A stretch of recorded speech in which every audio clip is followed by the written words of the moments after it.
Guys, sometimes blessings fall right at your feet, literally. After Hurricane Melissa passed through, every June plum dropped from the tree onto the ground. Instead of letting them go to waste, I decided I'm going to turn a storm into something sweet. So I went outside and picked up all the June plum from the ground. I washed them and bring them into the kitchen. I peel and scrape some fresh ginger because ginger had that perfect kick. Then I chop everything up and blend the June plum with water until it's smooth and rich. Next, I strain it and just add the right amount of sugar and let it chill in the fridge until it's cold and refreshing.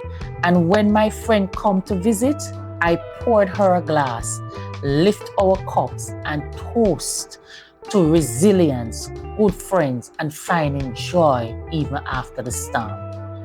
Cheers to turning challenges into something delicious.